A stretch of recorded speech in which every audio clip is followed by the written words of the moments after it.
Number of schools మీద colleges మీద ఇమ్మీడియట్గా ఇన్ఫర్మేషన్ రాగానే రైట్ చేసి ప్రజలకి బాధితులకి నేనున్నాను అని చెప్పి రెస్పాండ్ అవుతున్న అద్భుతమైన వ్యక్తి నేరెళ్ళ శారద గారు. ఏం మాట్లాడుతున్నావు అసలు? ఇన్స్టిట్యూట్లో జాబ్ చేస్తున్నాను అబద్ధం మాట్లాడాలి సార్. రీజన్ చెప్పకండి సార్. మీరు జీవితంలో జాబ్ చేయకూడదు. ఎలాంటి ప్రాబ్లం ఉన్నా సరే మహిళా కమిషన్కి వస్తే ఒక తల్లి ఒడిలోకి వెళ్తే ఎంత సేఫ్గా సెక్యూర్డ్గా ఒక మహిళ అనుకుంటుందో అలాంటిది మహిళా కమిషన్. ఏజ్ లిమిట్ అనేది కూడా లేకుండా వచ్చిన ప్రతి ఒక్కరికి మా వంతు మేము సహకారం అందించుకుంటూ మేమున్నాము అని అనేది ఒక నమ్మకాన్ని, ఒక భరోసాని కలిగించాము. హాస్టల్స్లో సీసీ కెమెరాలు పెట్టిన బాత్రూమ్స్లో ఇవి వాళ్ళు ఎక్కడికి వెళ్ళాలో వాళ్ళకి తెలియదు. ఎక్కడ చెప్పాలో సతమతం అయిపోతుంటారు, ఎవరికి చెప్పాలో. ఎందుకంటే ఓపెన్గా ఫ్రాంక్గా మాట్లాడుకోవాల్సిన అవసరం ఉన్నది. మనం సొసైటీనో వాళ్ళనో వీళ్ళనో బ్లేమ్ చేస్తూ కూర్చుండేటువంటి సమయం కాదు ఇది. మాదాపూర్ అటువైపు వెళ్తే కోలివింగ్ హాస్టల్స్, బోలెడ్ హాస్టల్స్ వచ్చాయి. ఈ సందర్భంగా మీ ఛానల్ త్రూ చెప్తున్నాను, కోలివింగ్ హాస్టల్స్కి మేడం మీకు ఏమైనా థ్రెట్ కాల్స్ కానీ ఇట్లాంటివి వస్తుంటాయి? థ్రెట్ చేసేవాళ్ళు కానీ మిమ్మల్ని బెదిరించేవాళ్ళు? మరీ ఎక్కువ న్యాయంగా ఉన్నామనుకోండి అప్పుడు ఏంటంటే ఇండస్ట్రీలో కూడా కొంత వల్గారిటీ తగ్గాలి. డ్రెస్సింగ్ కానివ్వండి, లేదంటే మాట కానివ్వండి, ప్రతిదీ కొంత మార్పు అనేది రావాలి. పొలిటికల్గా ఒక మహిళ వల్గర్ మాటలు లేడీసే దిగజారి ఆవిడ క్యారెక్టర్ మీదకి వెళ్ళిపోతున్నారు, గ్రడ్జ్ తోటి మాట్లాడుతున్నారు. ఏ ఒక్క వ్యక్తి కూడా. నమస్తే. మన టీవీ షోల ద్వారా రమ్య గారిని మీరందరూ ఒక మోర్ దాన్ 15 years నుంచి చూస్తూనే ఉన్నారు. ఎవరికి ఎటువంటి ప్రాబ్లమ్స్ ఉన్నా కానీ చాలా ఛానల్స్ ద్వారా మేము చేయాల్సిన లీగల్ అవేర్నెస్లు చేస్తూ ఉంటాం. అలాగే ప్రజెంట్ హిట్ టీవీ ద్వారా కూడా ఇది కథ కాదు జీవితం ప్రోగ్రామ్స్ తోటి ఎక్కడైనా ప్రాబ్లమ్స్ ఉంటే వాళ్ళు ఆ షో దాకా మా దగ్గరికి వచ్చి అది సైకలాజికల్గా కానివ్వండి, లీగల్గా కానివ్వండి, ఎక్కడికి అప్రోచ్ అవ్వాలి, అక్కడికి వస్తే 1 step సెంటర్ లాగా ప్రాబ్లం క్లియర్ అయిపోద్ది అని క్రౌడ్ చాలా విపరీతంగా ఉంది. నెక్స్ట్ మేము వింటున్న కంప్లైంట్స్ కూడా చాలా కాల్స్ చేస్తున్నామండి, లిఫ్ట్ చేయట్లేదని. అది సోషల్ సర్వీస్ అండి. ఒక రకంగా ఎంతవరకు చేయగలమో అంతవరకే చేస్తుంటారు. మీరు ఆర్డ్ టైమ్స్లో కూడా ఫోన్లు చేస్తుంటారు. నెక్స్ట్ ఒక ఫోన్ పని చేయట్లేదు, ఇంకో ఫోన్ కొనాల్సి వచ్చింది పాపం వాళ్ళు. అంత నెంబర్ ఆఫ్ కాల్స్ అనేది కొంచెం టైం చూసుకోండి. 10 to 5 లోపు చేస్తే ఎవరో ఒకళ్ళు అక్కడ దానికి సంబంధించిన ఒక ఆమె ఉంటుంది, ఆవిడ రిసెప్షనిస్ట్ కాల్స్ అటెండ్ అవుతూ ఉంటారు. ఇక్కడ టీవీ షో రమ్య గారు తెలుసు లేదా పలానా వాళ్ళు తెలుసు, వాళ్ళ దగ్గరికి వెళ్ళిపోతే ప్రాబ్లం సాల్వ్ అయిపోతుంది అనే కాదు.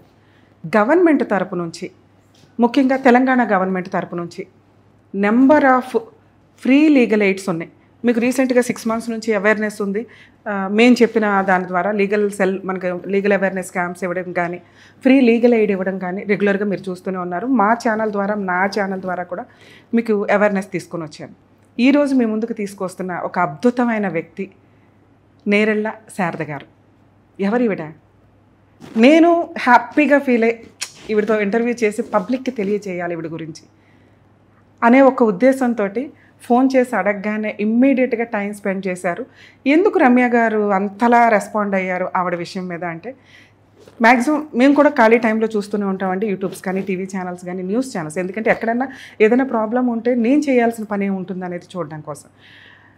హాస్టల్స్లో లక్షల ఫీజులు కడితే వాళ్ళకి ప్రాపర్గా గైడ్లైన్స్ ప్రకారం కూడా హాస్టల్స్ ఉండవు, కాలేజీ ఇన్స్టిట్యూట్లు ఉండవు, ఆ విద్యా సంస్థలు ఉండవు. మెయిన్గా ప్రైవేట్ వాటికి సంబంధించి నెంబర్ ఆఫ్ స్కూల్స్ మీద, కాలేజెస్ మీద ఇమ్మీడియట్గా ఇన్ఫర్మేషన్ రాగానే రైట్ చేసి ప్రజలకి బాధితులకి నేనున్నాను అని చెప్పి రెస్పాండ్ అవుతున్న అద్భుతమైన వ్యక్తి Nerella Sharada garu, Telangana state women's commission chairperson.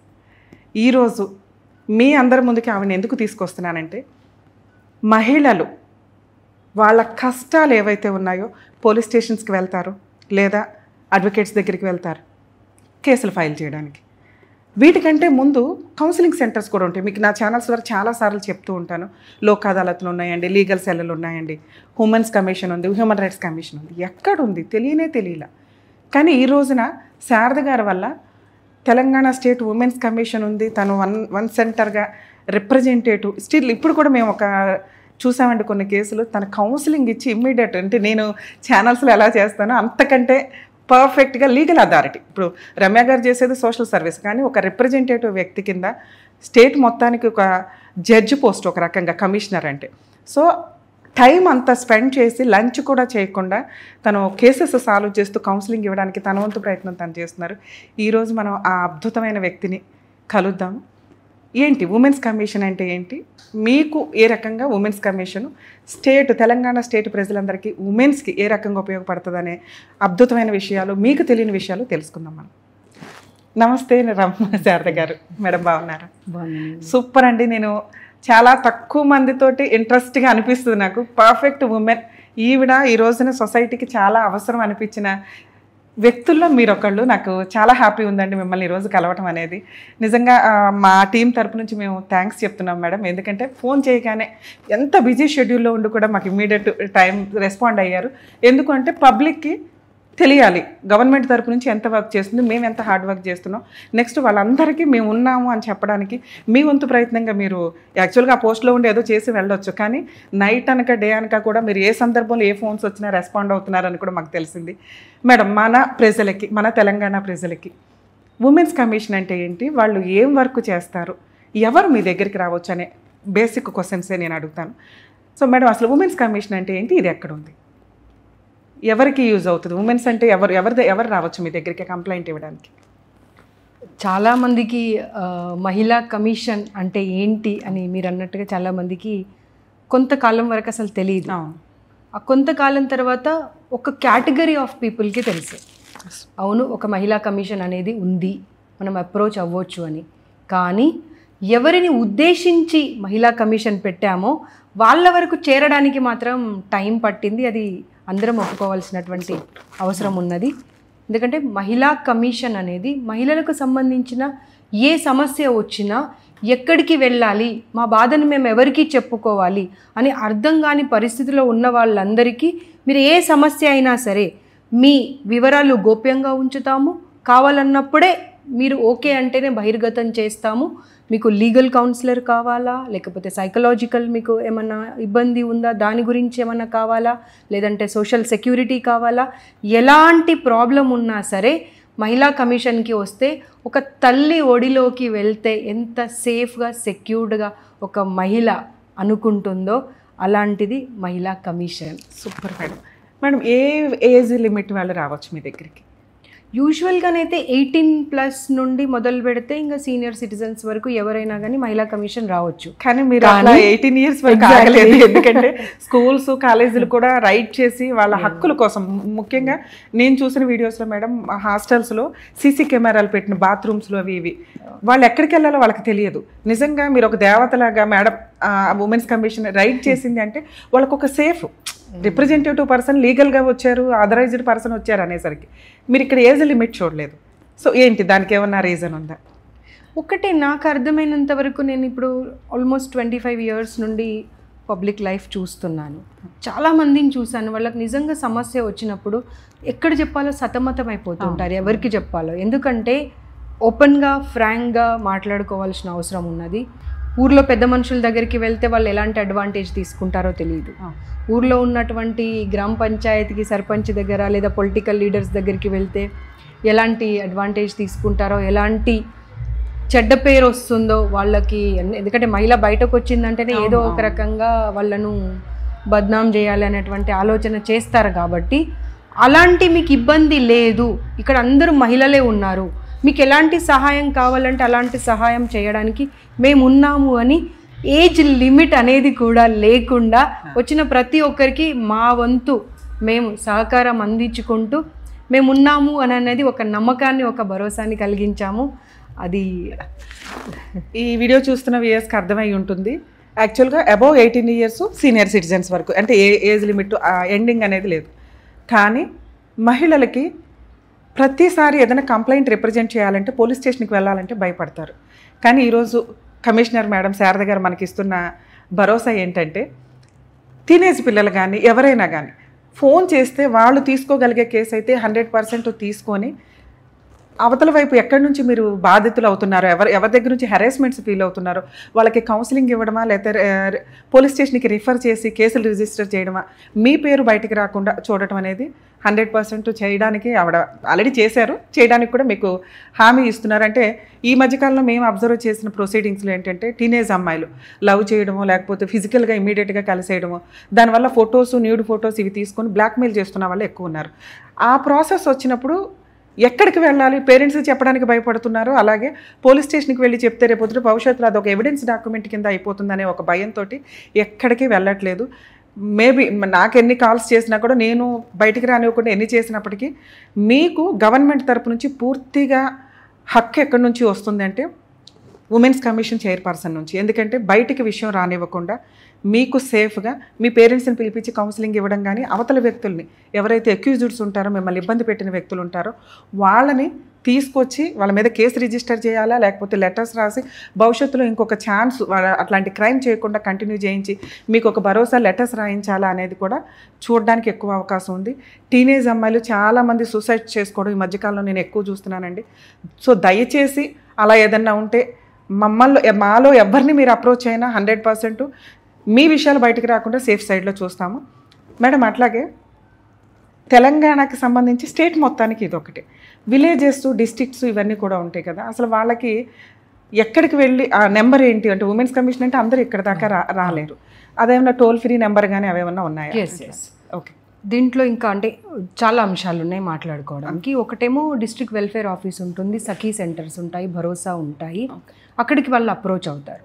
మెయిన్గా ఇక్కడికి వచ్చేవి డొమెస్టిక్ వైలెన్స్ అండ్ 498 కేసెస్లో లీగల్ సలహా ఇవ్వడం కోసం చాలామంది ఏంటంటే ఒక ప్రైవేట్ అడ్వకేట్ని హైర్ చేసుకొని వాళ్ళకు ఫీజులు ఇచ్చేటువంటి పరిస్థితిలో ఉన్నారు. కానీ అలాంటి కేసెసే కాకుండా ఇప్పుడు మీరు ఇందాక చెప్పారు టీనేజర్స్, నేను వచ్చిన 1 ఇయర్లో లివ్ ఇన్ రిలేషన్షిప్లో ఉండి 6 ఇయర్స్, 8 ఇయర్స్, 10 ఇయర్స్ అలా ఉన్న తర్వాత అబ్బాయిలు ఏంటంటే ఒక పొజిషన్ వచ్చే వరకు, ఒక జాబ్ వచ్చే వరకు వీళ్ళతో ఉంటున్నారు. ఒక మంచి జాబ్ సంపాదించుకోగానే ఇంకా నువ్వు వద్దు అని చెప్పేసి ఇంకొకరిని పెళ్లి చేసుకోవడానికి అప్పుడు వీళ్ళు ఏమవుతుంది పరిస్థితి, ఇటు తల్లిదండ్రులు చెప్పిన మాట వినకుండా తల్లిదండ్రుల దగ్గరికి వెళ్ళాలంటే మొహమాటము, ఏం అడగాలో తెలియడం లేదు, ఉమెన్ కమిషన్కి వస్తున్నారు. అలాంటి కేసెస్ నా దగ్గర చాలా వచ్చాయి. ఒక అమ్మాయిదైతే ఎగ్జాంపుల్ చెప్తాను, పెళ్లి చేసుకుంది, పెళ్లి చేసుకున్న తర్వాత కూడా వదిలేసిరా అంటే వెల్ సెటిల్డ్ అబ్బాయిని పెళ్లి చేసుకొని వదిలేసి వచ్చింది. ఇతనికి పోలీస్ డిపార్ట్మెంట్లో జాబ్ వచ్చింది. జాబ్ వచ్చిన తర్వాత నువ్వు వద్దు ఇంకో పెళ్లి చేసుకుంటానని చెప్పి అమ్మాయిని అంటే అమ్మాయి మా చుట్టూ తిరుగుతూ ఉంది. డిపార్ట్మెంట్కి మేము లెటర్ పంపిస్తే కూడా ప్రాపర్గా రెస్పాన్స్ రాలేదు. అంటే ఇవాళ సొసైటీలో ఎలా తయారయ్యారు అంటే ఇవాళ అవసరం తీరిపోయిందా చాలు. కాబట్టి అమ్మాయిలు చాలా జాగ్రత్తగా ఉండాల్సినటువంటి అవసరం ఉన్నది. మనం సొసైటీనో వాళ్ళనో వీళ్ళనో బ్లేమ్ చేస్తూ కూర్చుండేటువంటి సమయం కాదు ఇది. మీకు మంచి ఏంటి, మీకు చెడు ఏంటి అని ఆలోచించుకోవాల్సిన అవసరం ఉన్నది. ఈ వ్యక్తితో నేను లివిన్లో ఉంటే రేపు నా పరిస్థితి ఏంటి అది ముందుగా అంచనా వేయండి. చేతులు కాలేక ఆకులు పట్టుకుంటే లాభం లేదు. ముందుగానే అంచనా వేసి అతను పెళ్లి చేసుకుంటాడా, పెళ్లి చేసుకొని ఆ తర్వాత మీరు కలిసి ఉండండి. అంతే తప్ప 8 ఇయర్స్ తర్వాతనో 10 ఇయర్స్ తర్వాతనో విడిపోయిన తర్వాత ఇబ్బందుల పాలవుతుంది, చాలా కష్టం అవుతుంది. తర్వాత ఇంకో విషయం, ఇప్పుడు మాదాపూర్ అటువైపు వెళ్తే కోలివింగ్ హాస్టల్స్, బోలెడ్ హాస్టల్స్ వచ్చాయి. ఆ హాస్టల్స్ మీద కూడా చర్య తీసుకోవాల్సినటువంటి అవసరం ఉంది. అది కూడా మా దృష్టిలో ఉంది. ఇవాళ ఈ సందర్భంగా మీ ఛానల్ త్రూ చెప్తున్నాను, కోలివింగ్ హాస్టల్స్కి మీరు కొన్ని మర్యాదలు పాటించి హాస్టల్స్ రన్ చేస్తే ఓకే, లేదు మేము ఇలాగే రన్ చేస్తాము అనేది కనుక ఉంటే డెఫినెట్గా మహిళా కమిషన్ ఇక ఈ హాస్టల్స్తో పాటుగా ఆ హాస్టల్స్ మీద దృష్టి పెడుతుంది. అమ్మాయిలకు ఎవరు లేరు, మేము ఏదైనా చేయొచ్చు అని అనుకుంటే మాత్రం అది చాలా పొరపాటు చేసినట్టు అవుతుంది. కమిషన్ వాళ్ళ వెన్నంటే ఉండి ఒక తల్లిలాగా ఒక తండ్రిలాగా వాళ్ళని కాపాడేటువంటి బాధ్యత తీసుకుంటుంది. తర్వాత ఇక్కడికి వచ్చిన కేసెస్ గురించి మనం మాట్లాడుకోవాలి. అన్ని రకాల కేసెస్ వస్తాయండి. చాలా సందర్భాలలో బెదిరించాల్సిన అవసరం ఉంటుంది, కన్విన్స్ చేయాల్సిన అవసరం ఉంటుంది, బతిమలాడుకోవాల్సిన అవసరం ఉంటుంది. అసలు ఎన్ని రకాల అనుభవాలు 1 ఇయర్లో వచ్చాయంటే అసలు సొసైటీలో ఇంత దారుణంగా జరుగుతుందా, అసలు అమ్మాయిలు ఇంత నష్టపోతున్నారా అని సీరియస్లీ అది మనకు ఆ పొజిషన్కి వస్తే ఆ కేసెస్ మన దగ్గరకు వస్తేనే మనకు అర్థమవుతాయి. సో ఈ డొమెస్టిక్ వైలెన్స్ అండ్ 498 కేసెస్తో పాటు ఇప్పుడు ఏమైపోయింది అంటే అమ్మ పోలీస్ స్టేషన్కి వెళ్ళినా కానీ అక్కడ మాకు న్యాయం జరుగుతుందో లేదో, లేదంటే ఎంతకాలం న్యాయం చేయడానికి టైం తీసుకుంటారో తెలియదు, కోర్టుకు వెళ్తే ఫీజులు ఇచ్చుకునే పరిస్థితిలో ఉంటుందో లేదో అని చెప్పి దీనికి సంబంధించినవి కాకుండా సొసైటీలో ఇవాళ లివిన్ పేరు మీద, లేదంటే పరిచయస్తుల పేరు మీద, లేదంటే మీకు డబల్ ట్రిపుల్ చేసిస్తామనే పేరు మీద ఆర్థికంగా మోసం చేస్తున్నారు. ఆ ఆర్థికంగా మోసం చేసినప్పుడు కూడా ఆ కేసెస్ మేము యాక్చువల్గా తీసుకోరాదు, కానీ మేమేం చేస్తున్నామంటే ఆ కేసెస్ కూడా వాళ్ళు వచ్చినప్పుడు నిరాశపరిచి వాళ్ళని పంపించకుండా ఏ డిపార్ట్మెంట్కి పంపించాలో, ఏ పోలీస్ స్టేషన్కి పంపించాలో, ఏ కమిషనర్ గారికి పంపించాలో పంపించి అన్ని రకాలుగా వాళ్ళకు గైడ్ చేయడానికి, సహాయం చేయడానికి మా వంతు కృషి మేము చేస్తున్నాం. Super madam. యాక్చువల్గా మనం చాలా సందర్భాల్లో చూస్తున్నాం, లా డిపార్ట్మెంట్కి సంబంధించి మాట్లాడాలంటే ఈ రోజున అడ్వకేట్స్ అవ్వాలి అంటే, ఎల్ఎల్బి కంప్లీట్ చేయాలంటే పెద్ద క్వాలిఫికేషన్స్ ఏమీ అవసరం లేకుండా లా కంప్లీట్ చేయడానికి ఏ డిగ్రీలు ఉన్నా పక్కన పెట్టేసి ఏ పని దొరకని వాళ్ళు కూడా లా చేస్తున్నారు, రిటైర్ అయిపోయిన వాళ్ళు కూడా లా చేస్తున్నారు. ఈ రోజున ఎందుకు Ramya madam free legal AIDS గురించి, లీగల్ సెల్ అథారిటీ గురించి చెప్తున్నారు, ఉమెన్స్ కమిషన్ గురించి చెప్తున్నారు, లేకపోతే హ్యూమన్ రైట్స్ కమిషన్ గురించి ఎందుకు చెప్తున్నారు అంటే అడ్వకేట్స్ చాలామంది, అందరినీ అనట్లేదండి, ప్రాపర్ క్వాలిఫికేషన్ ఉండదు, సీనియర్ల దగ్గర వర్క్ చేయరు, బేసిక్ ఇట్లా లా కంప్లీట్ అవ్వగానే బార్ అసోసియేషన్ ఎగ్జామ్ కూడా కంప్లీట్ అవ్వదు, బార్ కౌన్సిల్ ఎగ్జాము ఇమ్మీడియట్గా వెళ్తున్నారు వకాలతులు వేస్తూ, ఆ రోజుకి 5,000 10,000 వస్తే చాలు అని. వాళ్ళ దగ్గరికి వెళ్ళే వాళ్ళు కూడా చాలా పూర్ పీపుల్స్ వెళ్తున్నారు. సో ప్రాపర్గా అడ్వకసీ హానెస్టీగా చెయ్యకపోవడం, ఎవరు పడితే వాళ్ళ ఏజ్ లిమిటే లేదు, ఎవరైనా లా చేసేయచ్చు, ఆ ఫీల్డ్లోకి వచ్చేయచ్చు, ఆ రైట్స్ మాట్లాడేయచ్చు. ఇలాంటి పొజిషన్లో ఉంది కాబట్టి ప్రజలు అన్యాయం అయిపోకుండా ఉండడానికి. ఎందుకంటే ఈ రోజున సో అంత 2020కి ముందు అవేర్నెస్, లీగల్ అవేర్నెస్ వేరు, 2020 తర్వాత వేరు. ఈ రోజున సోషల్ మీడియాలో లీగల్ కానీ ఏదైనా కానీ అవేర్నెస్ పూర్తిగా వచ్చేసింది. క్లయింట్స్ కూడా అంత అమాయకంగా అయితే ఎవరు లేరు. సో కొంచెం అడ్వకేట్స్ హానెస్టీగా ప్రాక్టీస్ చేయడానికి చూడండి. ఇక్కడ ఈ టాపిక్ మాట్లాడడానికి కారణం ఏంటంటే రీసెంట్గా ఒక కేసు అడ్వకేట్ చేతిలో మోసపోయి వేయాల్సిన కేసులు వేయకుండా వేరే కేసు వేస్తే ఆల్రెడీ ఆర్డర్ తీసేసుకొని ప్రొసీడింగ్స్ కంప్లీట్ అయితే అమ్మాయికి మిగతా రావాల్సిన, బాబుకి రావాల్సిన ఏ బెనిఫిట్స్ రాలేదు. యాక్చువల్గా ఉమెన్స్ కమిషన్ కానీ హ్యూమన్ రైట్స్ కమిషన్లో కానీ కోర్ట్స్లో కేసులు పెండింగ్ ఉన్నప్పుడు తీసుకోరు. అయినా ఉమెన్స్ కమిషన్ చైర్పర్సన్ గారు అటువంటి కేసులను కూడా ఎంటర్టైన్ చేసింది మా దృష్టికి వచ్చింది. ఎందుకు అంటే ఆ అమ్మాయికి ఏదో ఒక న్యాయం చేయాలి అని. సో దయచేసి అడ్వకేట్స్ని రిక్వెస్ట్ చేస్తున్నానండి, మీకు వర్క్ తెలిస్తేనే తీసుకోండి. ఈ పూర్ పీపుల్స్ ఎవరైతే ఉంటారో అంటే అడ్వకేట్స్ని పెట్టుకోలేని వాళ్ళు ఎవరైతే ఉంటారో, ఇందాక మేడం చెప్పారు ఏమని, సఖీ సెంటర్స్ ఉంటాయి. అలాగే మ్యాక్సిమం ఆంధ్ర వాళ్ళు కూడా చాలామంది మా కామెంట్స్లో అడుగుతుంటారు, మేడం మీరంతా తెలంగాణ వాళ్ళ గురించే చేస్తున్నారు, లీగల్ సెల్ కానీ ఉమెన్స్ కమిషన్లు కానీ హ్యూమన్ రైట్స్ కమిషన్ కానీ లోక్ అదాలత్ కానీ అంటే ఆంధ్రాకి సంబంధించి వాళ్ళని కూడా నేను ఇంటర్వ్యూస్ చేస్తానండి, మీకు టోల్ ఫ్రీ నెంబర్స్ కూడా ఇస్తాము. ఇక్కడ వచ్చి అడ్వకేట్స్ చేతులు ఎవరైనా మోసపోయి కేసులు వేయలేకపోతే కనుక ఒక్కసారి మీ సఖీ సెంటర్ల కన్నా వెళ్ళొచ్చు, పోలీస్ స్టేషన్లకు మీరు వెళ్ళలేము భయపడుతున్నాం అనుకుంటే ఉమెన్స్ కమిషన్ అప్రోచ్ అయితే కనుక ఖచ్చితంగా వాళ్ళు ఒక కౌన్సిలింగ్ ద్వారా అవతల వ్యక్తులకి ఏమైనా పిలిపించి కౌన్సిలింగ్ ఇవ్వడానికి కూడా ఒక అవకాశం ఉంటుంది. మేడం మీ దగ్గరికి అట్లా అడ్వకేట్స్ చేతిలో మోసపోయిన వాళ్ళు వస్తూ ఉంటారు కదా, అట్లా ఏదైనా ఒక కేసు మోసపోయిన వాళ్ళు, డిపార్ట్మెంట్స్ పొలిటికల్ లీడర్స్ చేతిలో మోసపోయిన వాళ్ళు, అన్ని రకాల కేసెస్ వస్తున్నాయి. మూల కారణం మనం వెతుక్కోవాలి. మూల కారణం ఏంటంటే విఘ్నత, మానవత్వం, అసలు ఎలాంటి మోరల్స్ లేకుండా మనం ఇవాళ మనకు అడ్వాంటేజెస్గా ఉందా, మనం బాగుపడ్డామా, మన పని తీరిపోయిందా అనేటువంటి ఆలోచనతో ఉంటున్నారు కాబట్టి ఇన్ని కేసెస్ వస్తున్నాయి. తర్వాత ఇంకొక విషయం ఇక్కడ మాట్లాడుకోవాలి. ఒకప్పుడు మనకు ఆలోచన ఎలా ఉండేది అంటే మోసపోయేటువంటి లేడీస్ ఎవరైతే ఉన్నారో వాళ్ళు ఒక వర్గానికి సంబంధించిన వాళ్ళు ఉంటారు, ఆర్థికంగానో లేకపోతే చదువు లేకనో గ్రామాలలో ఉన్న వాళ్ళు ఉంటారని. కానీ ఇక్కడికి వస్తున్న కేసెస్ చాలా చాలా చాలా చాలా ఎక్కువ చదువు ఎక్కువైపోయి అన్ని రకాల లోకజ్ఞానం ఉండి సొసైటీలో వెల్ ఎస్టాబ్లిష్డ్ పర్సన్స్గా ఐడెంటిఫికేషన్ ఉన్నవాళ్ళు ఆ కేసెస్ చాలా వస్తున్నాయి. దాంతో నేను ఆశ్చర్యపోతున్నాను. అంటే అసలు వీళ్ళ చదువు దేనికి పనికొస్తుంది, వీళ్ళ విఘ్నత దేనికి పనికొస్తుంది, వీళ్ళకి అసలు మానవత్వము ఏవి అంటే లేవా? జస్ట్ ఆ సమయంలో ఆ అవసరము తీరిపోతే చాలా అనేటువంటి ప్రశ్న ఉంది. కాబట్టి ఖచ్చితంగా ప్రతి మహిళ, ప్రతి అమ్మాయి, ప్రతి ఒక్క ఒక్కరూ సొసైటీలో ఒక్కసారి ఆలోచన చేయాల్సిన అవసరం ఉంది. ఇలాంటి పరిస్థితి ఎందుకు వస్తుంది?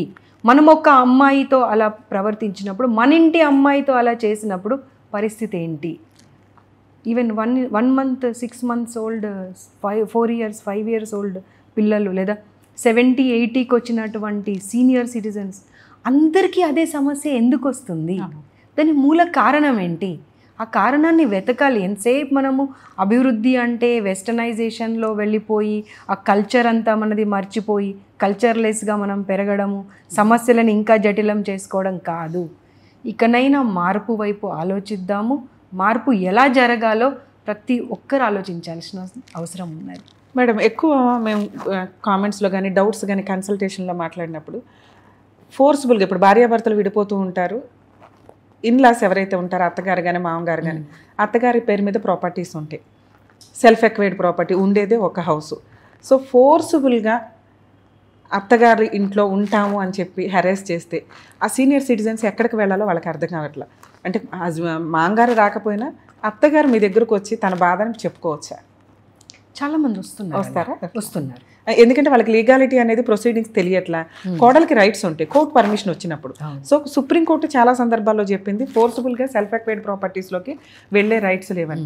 ఆల్రెడీ ఉండేది బయట ఉంటారు. ఒక డిస్ప్యూట్ వచ్చినప్పుడు వీళ్ళని ఇబ్బంది పెట్టడానికి వచ్చినప్పుడు ఈ అత్తగారు కానీ ఎవరికన్నా, అరే నా జీవితకాలం సంపాదించుకున్న హౌస్ నేను ఎక్కడికి వెళ్ళాలి అంటే మనకున్న ఆప్షన్స్ పోలీస్ స్టేషన్కి వెళ్ళి కంప్లైంట్ ఇవ్వడం కానీ, లేకపోతే ఎవిక్షన్ సూట్ వాళ్ళు రాకుండా రిస్టైన్ ఆర్డర్ తెచ్చుకోవడం కానీ ఇవి చేస్తూ ఉంటాం. లేదా మనకి ఇప్పుడు చెప్తున్నాం ఆర్డీఓ దగ్గరికి వెళ్ళండి సీనియర్ సిటిజన్స్ యాక్ట్ ప్రకారం, అది కూడా కొంతమందికి తెలియట్లేదు. సో అటువంటి వాళ్ళు మీ దగ్గరికి వచ్చి అప్రోచ్ అవ్వచ్చు అంటారు? ఆల్మోస్ట్ అంటే ఈ ఇష్యూ ఆ ఇష్యూ అని కాదు, ప్రతి ఒక్కరు వస్తున్నారు. అది మా పరిధిలో ఉన్నా లేకపోయినా కానీ మేము గైడ్ చేస్తున్నాం వాళ్ళకు. గైడ్ చేయడమే అంటే ఊరికే గైడ్ చేయడమే కాకుండా ఇక్కడ నుండి ఒక లెటర్ పంపించడము, ఆ కన్సర్న్డ్ డిపార్ట్మెంట్ ఎవరితో అయితే వాళ్ళకి అవసరం ఉందో, అది లీగల్ కానివ్వండి, పొలిటికల్ కానివ్వండి, లేదా పోలీస్ డిపార్ట్మెంట్ కానీ ఎవరైనా కానివ్వండి, వాళ్ళకు మీరు ఇలా వెళ్తే మీ ప్రాబ్లంకి సొల్యూషన్ ఇది అని చెప్పి మేము గైడ్ చేస్తున్నాము. మీరు అన్నట్టుగా అత్తమామలు ఇబ్బంది పడ్డ సందర్భాలు వస్తున్నాయి, కోడళ్ళు ఇబ్బంది పడ్డ సందర్భాలు వస్తున్నాయి. కొన్నిసార్లు అమ్మాయికి అబ్బాయికి ఏమంటారు కంపాటిబిలిటీ ఆలోచన అంటే ఒదగక వాళ్ళిద్దరు కలిసి ఉండేటువంటి పరిస్థితి లేక వాళ్ళు ఏం చేయాలి అని ఏం చేస్తున్నారు అంటే, అబ్బాయి అమ్మాయి విడిపోతే సరిపోతుంది కదా, అలా కాకుండా అదనంగా కట్నము కోసము వీళ్ళు ఇబ్బంది పెట్టడం, లేదా అదనంగా డబ్బుల కోసం వాళ్ళు ఇబ్బంది పెట్టి ఫ్యామిలీ అందరినీ ఇరికించేస్తారు. సో అలాంటి కేసెస్ కూడా యాక్చువల్గా ఉమెన్స్ కమిషన్ అంటే ఒక 5 కేసులు బయట నుంచి పడకుండా మీరు సేవ్ చేస్తున్నట్టే లెక్క. ఇప్పుడు ఒక కేసు సెటిల్ చేశారు, మేము టీవీ షోలో చేసేది అది వేరు, మీరు ఇక్కడ చేస్తున్నది ప్రాపర్గా చేసేసరికి ఒక కోర్టు యొక్క బడిని మీరు కొంత తగ్గిస్తున్నట్లే లెక్క. జనాలకి మ్యాక్సిమం ఉమెన్స్ కమిషన్ ఎక్కడుందనేది తెలియకపోవడమో, లేదా అక్కడికి వెళ్తే మనకి న్యాయం జరిగింది అట్లీస్ట్ మీకు ఒక 1 సెంటర్ అనే ప్రొసీడింగ్స్లో మీరు ఇక్కడికి అప్రోచ్ అయితే 100% మీకు ఏం చేయగలరు. ఇప్పటిదాకా మేడం చెప్పారు, పోలీసులకి రిఫర్ చేయడమా, లేకపోతే ఫ్రీ అడ్వకేట్ లీగల్ అడ్వకేట్స్ ఉంటారు, ఆల్రెడీ లీగల్ సెల్ అథారిటీస్ నుంచి రిఫర్ చేయడమా అనే ప్రొసీడింగ్స్ కూడా ఉంటాయి. సో మీరు ఫాల్స్ అడ్వకేట్స్ చేతుల్లో ఇబ్బంది పడొద్దు.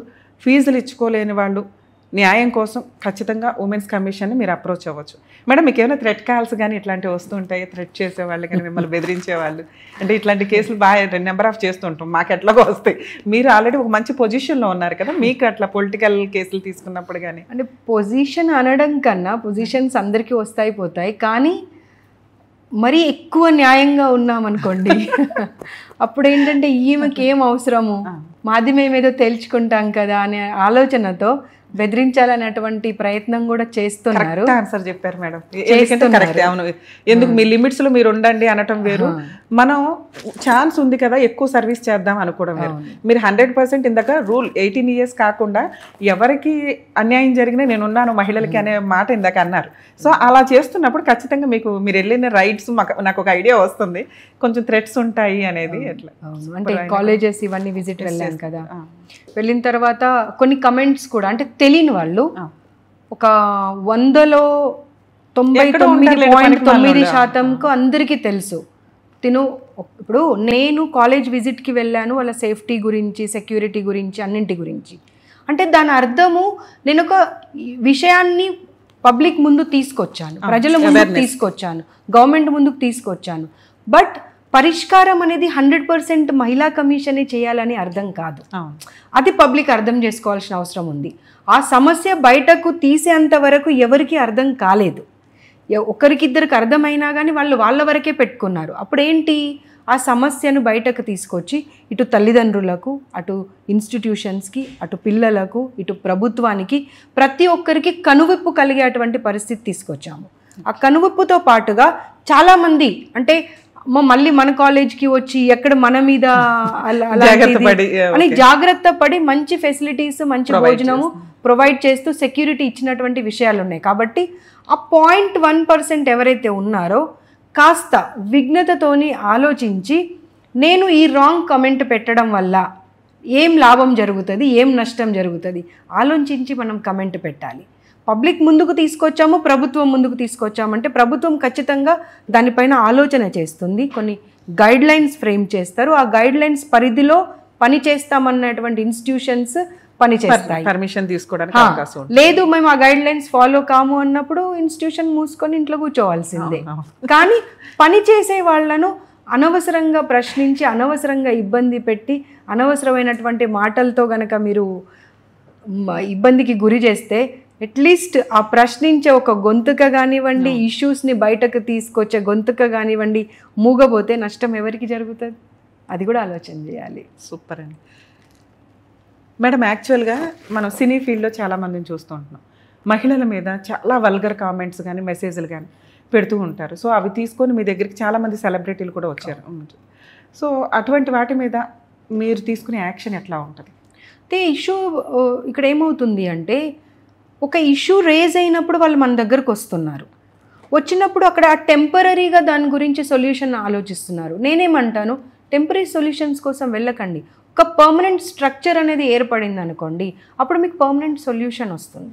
అంతేకాని ఎవరో ఒక ఇష్యూ వచ్చినప్పుడు దాన్ని కంప్లీట్గా హైప్ చేయడము, ఎవరేం చేశారని ప్రభుత్వాన్ని నిలదీయడం, కమిషన్లు నిలదీయడం, అలా కాదు. అది సినిమా ఇండస్ట్రీ కానివ్వండి, ఇంకా ఏ ఇండస్ట్రీ అయినా కానివ్వండి, ఈవెన్ పాష్ యాక్ట్లో కూడా ఐటీ కంపెనీస్ కానివ్వండి, ప్రతి గవర్నమెంట్ కంపెనీ కానివ్వండి, ప్రతి ఒక్కరూ ఫాలో అయ్యేటువంటి కొన్ని రూల్స్ ఉంటాయి, కొన్ని రెగ్యులేషన్స్ ఉంటాయి. వాటన్నింటినీ ఫాలో అవ్వాల్సిన అవసరం ఉన్నది. ఫిల్మ్ ఇండస్ట్రీలో మెయిన్గా ఒక కమిటీ ఏర్పడేటువంటి అవసరం ఉన్నది. కానీ ఆ సినిమా ఇండస్ట్రీకి సంబంధించిన పెద్దలు ఇనిషియేటివ్ తీసుకొని, కమిషన్ అండ్ దాంట్లో women and child welfare minister కూడా ఒక మెంబర్. కాబట్టి మీరు ఎంతవరకైతే కమిటీని ఫ్రేమ్ చేసుకోరో అంతవరకు ఈ సమస్యలు వస్తూనే ఉంటాయి. So why don't you go for that? Super.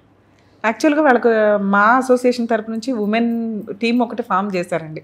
మనకి అమ్మాయి ఇష్యూ ఒకటి వచ్చినప్పుడు, పేరు నేను అనట్లేదు కానీ అది ఎంత యాక్టివ్గా ఉందనేది తెలియదు.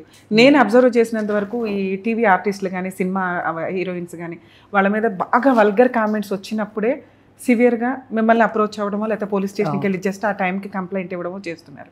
అలా మీకు కంప్లైంట్ వచ్చినప్పుడు ఆ వ్యక్తుల మీద, అంటే సైబర్గా ఎవరైతే ఉన్నారో ఆ వ్యక్తుల మీద మీరు ఎటువంటి యాక్షన్ తీసుకోగలుగుతారు? మీకుండే పవర్స్ ఏంటి? మేము ఇమీడియట్గా ఇన్వెస్టిగేషన్ కోసం పంపిస్తాము, రిపోర్ట్ రావాలని అంటాము. కొన్నిసార్లు పర్సనల్ అపియరెన్స్ అవసరమైనప్పుడు ఏసీపీ ఆఫీస్కి, సిపి ఆఫీస్కి కాల్ చేసి వాళ్ళని తీసుకొని ఇక్కడ వచ్చి కూర్చోబెట్టి ఇన్వెస్టిగేషన్ చేసినటువంటి సందర్భాలు కూడా ఉన్నాయి.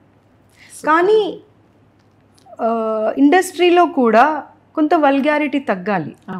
ఈ టీవీ షోస్లో కానివ్వండి, లేకపోతే కొన్ని మనం చూస్తున్నాము, ఫ్యామిలీతో కూర్చొని చూసే పరిస్థితులు లేవు. సో ఆ డ్రెస్సింగ్ కానివ్వండి, లేదంటే మాట కానివ్వండి, ప్రతిదీ కొంత మార్పు అనేది రావాలి. అది మీరు అన్నట్టుగా మా అసోసియేషన్ వాళ్ళు ఇనిషియేటివ్ తీసుకొని ముందుకు వెళ్తేనే అది జరుగుతుంది. ఎక్కడికక్కడ ఎవరికాళ్ళు వేరే వాళ్ళ మీద చెప్పుకుంటూ వెళ్ళిపోతూనే ఉన్నాం తప్ప, ఒకప్పుడు ఏ మూవీ అంటే ఫ్యామిలీస్ని అలౌ చేసే వాళ్ళకి వెళ్ళేవాళ్ళం కూడా కదా, అవమానంగా ఫీల్ అయ్యేవాళ్ళం. ఈ రోజున ఒక చెత్త డబ్బాని ఇంట్లో పెట్టుకుంటే మనం నెట్ఫ్లిక్స్ చేసిన ఏ ఓటీటీ చూసినా కూడా ఎంతో బూతుని చూస్తూ అందులో ఇంక ఇది బెటరేలే అనే పొజిషన్లో ఫ్యామిలీ అంతా కూర్చొని చూసే అంత హీనమైన పొజిషన్లోకి వెళ్ళిపోయింది. ఇలా మహిళల మీద ఒకప్పుడు ఇట్లా ఏదైనా ఉంటే వెంటనే బ్లర్ వేయడమో లేకపోతే అది కట్ చేయడమో చేసేవాళ్ళు. ఇప్పుడు ఎందుకని అట్లాంటివి లేవు? వాటి మీద మీరు ఏమైనా యాక్షన్ తీసుకోవడానికి అవకాశం ఉంటుందా? మీ రైట్స్ ఏమైనా ఉంటాయా వాటి మీద? అంటే మేము రాయడం అయితే రాస్తున్నాము, రిప్రజెంటేషన్ ఇస్తున్నాము. కానీ ఇది ఎంతవరకు గవర్నమెంట్ రియాక్ట్ అవుతుంది లేదా సెన్సార్ బోర్డ్ రియాక్ట్ అవుతుందని చూడాలి. ఎందుకంటే మీరు అన్నట్టుగా ఒకప్పుడు చిన్న చిన్న పిచ్చి డైలాగ్స్ ఉన్నా కానీ ఏ సర్టిఫికేషన్ ఇచ్చేవాళ్ళు, కానీ ఇప్పుడు ఆ ఏ సర్టిఫికేట్ అనేది పెద్ద హీరోలు పెద్ద పెద్ద బూతులు చెప్తున్న డైలాగులు. అవును. అందులో ఈ మధ్యనైతే సోషల్ మీడియా కంటెంట్ చూడండి, అసలు ఆ భాష అసలు ఏంటది, అసలు అది ఎలా వాడాలి, అది ఎలా పోస్ట్ చేస్తున్నారు, ఎందుకు దాని మీద యాక్షన్ జరగట్లేదు అనేది ఖచ్చితంగా ఇది సీరియస్గా తీసుకోవాల్సినటువంటి అంశం. Super madam. అసలు ఈ టాపిక్ కాదు, మేము ప్రజల కోసం ఉమెన్స్ కమిషన్ ఉంది అని చెప్పడానికి నా ఇంటర్వ్యూ ఒక అడ్వకేట్ కింద. కానీ ఒక క్వశ్చన్, పర్సనల్ క్వశ్చన్ ఒకటి అడుగుతున్నా. పొలిటికల్గా ఒక మహిళ ఇంత సక్సెస్ఫుల్ పొజిషన్ రావడానికి ఛాన్సెస్ ఉంటాయా? చాలా తక్కువ మందినే చూస్తున్నాం మేము, ఎక్కడో బ్యాక్గ్రౌండ్ నుంచి ఫ్యామిలీ వచ్చి. అంత తట్టుకోగలరా ఉమెన్స్? ఎందుకంటే ఈ రోజున ఒకప్పుడు మీ టైం ఉన్న పొలిటికాలిటీ వేరు, ఇప్పుడు వల్గర్ మాటలు లేడీసే దిగజారి ఆవిడ క్యారెక్టర్ మీదకి వెళ్ళిపోతున్నారు. వర్క్ మీద కాదు, క్యారెక్టర్ మీదకి వెళ్ళిపోతున్నారు, లేదా పర్సనల్ గ్రడ్జ్ తోటి మాట్లాడుతున్నారు. సో వీటి గురించి మీ స్పందన ఏంటి? ఇట్లా వీటి మీద అది మన పైన కూడా ఆధారపడి ఉంటుంది. మన క్యారెక్టర్, మనం మనల్ని ఎలా క్యారీ చేస్తామో అవతల వాళ్ళు మనల్ని అలా చూస్తారు. ఒకవేళ మనం చాలా డిగ్నిఫైడ్గా, రిజర్వ్డ్గా, మనకేంటో మన పరిధి లోపల మనం ఉండి మనం ఎలా ఉంటున్నామో అవతల వాళ్ళకి అర్థం అవుతే they will never cross there line. ఎప్పుడు కూడా నేను ఇప్పుడు 25 సంవత్సరాలు అయింది, ఏ ఒక్క వ్యక్తి కూడా నాతో పార్టీలో కానివ్వండి, బయట కానివ్వండి, ఎక్కడ కానివ్వండి 4 అడుగులు వెనక నిలబడి మాట్లాడతారు తప్పించి ఒక్క మనిషి కూడా ఒక అడుగు ముందుకు వేసి మాట్లాడేటువంటి ప్రయత్నం చేయరు. అది మన మీద డిపెండ్ అవుతుంది. మనం ఎలా ఉండాలి, మనం అవతల వాళ్ళకి ఏం కన్వే చేయాలి, మనం ఏంటి అనేది దాని మీద డిపెండ్ అవుతుంది అని నా ఆలోచన. చాలా బాగా చెప్పారు మేడం. యాక్చువల్గా మేము ఏదైతే ప్రజలకు అందియాలనుకున్నామో ఉమెన్స్ కమిషన్ ఒకటి ఉంది. ఉమెన్స్ కమిషన్ ఒకటే కాదు, దీనికి సంబంధించి సఖీ కేంద్రాలు, పోలీస్ స్టేషన్స్ ఇవన్నీ ఉన్నాయి. అక్కడికి వెళ్ళి అక్కడ వర్క్ అవ్వదు, మాకు ఉమెన్స్ కమిషన్ ఒక్కటే న్యాయం చేస్తుంది అనిపించినప్పుడు రండి ఇక్కడికి. ఎందుకంటే అంత క్రౌడ్ తట్టుకోవడం, స్టేట్ మొత్తానికి ఒకే, మనకి హైకోర్టు ఎట్లాగో హ్యూమన్ రైట్స్ కమిషన్ ఒకటే ఉంటుంది, తెలంగాణ స్టేట్కి ఉమెన్స్ కమిషన్ కూడా ఒకటే ఉంటుంది. వీళ్ళ అండర్లో పోలీస్ డిపార్ట్మెంట్స్ వర్క్ చేస్తూ ఉంటాయి, సఖీ కేంద్రాలు పనిచేస్తూ ఉంటాయి. మనం ఇంటర్వ్యూ తీసుకున్నాం కదా అని చెప్పి అందరూ ఉమెన్స్ కమిషన్ దగ్గరికి రావడం కాకుండా, అలాగే మేము ఫేస్ చేసేది కానీ ఉమెన్స్ కమిషన్ ఫేస్ చేసేది కానీ ఫోన్ కాల్స్ 10 to 5, మిగతా టైంలో తీయలేము. ఎందుకంటే మళ్ళీ తీయలేదు, వర్క్ చేయలేదు అని అనుకోకండి. ఎందుకంటే నేను ఇందాక బయట స్టాఫ్ను కూడా మాట్లాడాను. ఉమెన్స్ కమిషన్ చైర్పర్సన్ గారు ఎన్నింటి వరకు ఉంటారంటే ఆఫీస్ 5:30, 6 వరకు అండి. మేడం 7, 10 వరకు కూడా వర్క్ చేసిన రోజులు ఉన్నాయని. నిజంగా అలా హార్డ్ వర్క్ చేస్తున్న వాళ్ళని ఇంకా ప్రెజర్ చేసి పీకి తినకుండా మనం అప్రిషియేట్ చేసుకుంటూ వెళ్తే కనుక, తను ఇందాక అన్నారు ఎక్కడన్నా కానీ ఒక వాయిస్ రేస్ చేస్తున్నప్పుడు దాన్ని నొక్కేయొద్దు అని. సో ఒక తప్పు కోసం వాయిస్ రేస్ చేస్తున్నారు, అలాగే ఒక న్యాయం కోసం తన వంతు ప్రయత్నం, లిమిట్ దాటి కూడా, అంటే రూల్స్ మాట్లాడంటే 5, 6కి అయిపోద్ది, మిగతా ఏమైనా మీటింగ్స్ ఉంటే అటెండ్ అవుతారు. కానీ నెససరీ ఉంటే 7, 10 వరకు కూడా ఉండి వర్క్ చేస్తున్నారు. అలానే మనం 7కి వచ్చి కేసులు వేస్తామండి అంటే కుదరదు. కొంచెం చూసుకోండి టైం పీరియడ్. ఖచ్చితంగా ఎక్కడికన్నా వెళ్ళాలి. ఇందాక మేము చెప్పిన క్వశ్చన్స్లో అవి నెసెసిటీ, పర్సనల్ అనుకునే వాళ్ళు ఉమెన్స్ కమిషన్ దాకా అప్రోచ్ అవ్వచ్చు ప్రాపర్ టైమింగ్స్లో. మీరు టైం గురించి చెప్పారు కదా, అది డెఫినెట్గా మాట్లాడుకోవాల్సిన అంశం. దీంతో కన్క్లూడ్ చేద్దాం మనము. ఉమెన్ కమిషన్కి నిరభ్యంతరంగా, నిర్భయంగా ఎవరైనా కానీ అప్రోచ్ అవ్వచ్చు. కానీ దాని లిమిటేషన్స్ ఏంటి, ఎంతవరకు వీళ్ళు మనకు సపోర్ట్ చేయగలరు అనేది మేము ఎప్పుడైతే మీకు ఎక్స్ప్లెయిన్ చేస్తామో దయచేసి దాన్ని అర్థం చేసుకోవాల్సిన అవసరం ఉన్నది. అండ్ రాత్రి 12 గంటలకు 1 గంటకు కూడా కాల్ చేస్తారు, నాకు మెసేజెస్ పెడతారు విపరీత. ఒక్కొక్కరు ఒక 50 మెసేజ్లు ఫార్వర్డ్ చేస్తారు. వాళ్ళకి ఎవ్రీ టైం రిక్వెస్ట్ చేస్తాను నేను, బాబు ఇది కమిషన్ ఆఫీస్కి రావాలి, అక్కడ మీ కేసు రిజిస్టర్ చేసుకొని మీ వివరాలు, మీరు ఇవ్వాల్సినటువంటి ఏదైతే కంటెంట్ ఉందో అది అక్కడ ఇవ్వాలి, అవుతేనే పరిష్కారం అవుతుంది అంటే కూడా చాలామంది అర్థం చేసుకోవట్లేరు. ఏమంటారంటే ఇప్పుడు నేను మాట్లాడుతున్నా కదా మీరు వినండి అంటే అలా ఎలా కుదురుతుంది. నేను కూడా ఒక క్వశ్చన్ ఎక్స్టెండ్ చేస్తున్నానండి. నేను ఒక వీడియో చూశాను మీది, కనీసం వాళ్ళు లైవ్లో ఉన్నామని కూడా ఇన్ఫర్మేషన్ ఇవ్వకుండా ఏదో పెద్ద కమాండింగ్గా ఉమెన్స్ కమిషన్ చైర్పర్సన్ అంటే ఏమనుకుంటున్నారు, ఎవరు పడితే వాళ్ళు ఫోన్లు చేసి ఎప్పుడు పడితే అప్పుడు మాట్లాడాలి, లైవ్లో మాట్లాడంటే బేసిక్ ఇన్ఫర్మేషన్ మీకు ఇవ్వాలి. అలా ఇవ్వకుండా లైవ్లో తీసుకొని ఇష్టం వచ్చినట్టు దయచేసి మాట్లాడొద్దు. అలాగే ఇందాక మేడం చెప్పిన ప్రాసెస్ ఏంటంటే హైకోర్టుకైనా, డిస్ట్రిక్ట్ కోర్టుకైనా, జూనియర్ జడ్జెస్కైనా, ఎగ్జిక్యూటివ్ మ్యాజిస్ట్రేట్లకైనా, ఉమెన్స్ కమిషన్కైనా వాళ్ళ లిమిట్స్ వరకే వాళ్ళ రైట్స్, వాళ్ళు ఎంతవరకు, వాళ్ళ పవర్స్ ఎంతవరకు ఉంటాయో అంతవరకే చేయగలరు. అన్నీ చేసేయడానికి చేస్తే కూడా ఊరుకోరు. ఎందుకంటే ఇందాక విన్నాం కదా మన ఇంటర్వ్యూ మొత్తంలో, నువ్వెవరో నీ రైట్స్ దాటి నీ పవర్స్ దాటి చేయడానికి అంటారు. చెయ్యాలని ఉన్న ఆ సీట్కి ఎంత పవర్స్ ఉంటాయో అంతకంటే ఎక్కువ తను చేయగలుగుతున్నారు, చేస్తున్నారు. అది కొంచెం అండర్స్టాండ్ చేసుకోండి. అందుకే ఉమెన్స్ కమిషన్ ఉందని పొలోమని రావడం కాకుండా ఉన్నవి చూసి ఎక్కడ దొరకపోతే ఉమెన్స్ కమిషన్ యొక్క రైట్స్ వరకు వాళ్ళు మీకు 100% చేయగలుగుతారు. టైం చూసుకొని వాల్యుబుల్ టైంని వాడుకోండి. ఎందుకంటే అలాంటి టైం ఇంకో ఎక్కువ మందికి అవసరం ఉంటుంది కాబట్టి మనం మిస్యూజ్ చేయకుండా వచ్చామా, కంప్లైంట్ ఇచ్చామా, చెప్పామా, మనకి ఎంతవరకు వాళ్ళు చేయగలుగుతారో అది చూసుకొని హ్యాపీ ఫీల్ అవ్వాలి. హ్యాపీ ఫీల్ అవుతారని ఆశిస్తూ Nerella Sharada garu Telangana state women's commission chairperson, అద్భుతమైన వ్యక్తిని ఈరోజు కలిశానని సంతోషంగా. Thank you very much madam. Thank you. Hit TV app, ఇందులో short news, live news, entertainment shows, movies, digital magazines తో పాటు మీ జిల్లా వార్తలను కూడా ఫ్రీగా చూడొచ్చు.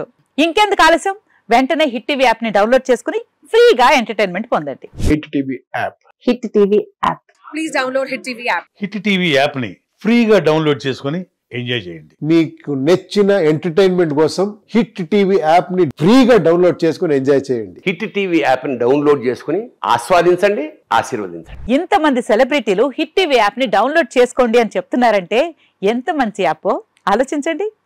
అమెరికా అమెరికా అమెరికా అమెరికాలో చదవాలనుకునే వాళ్ళకి విశ్వసనీయమైన పేరు మన శౌర్య కన్సల్టెన్సీ.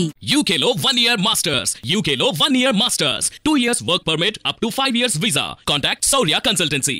Contact 89851 89851.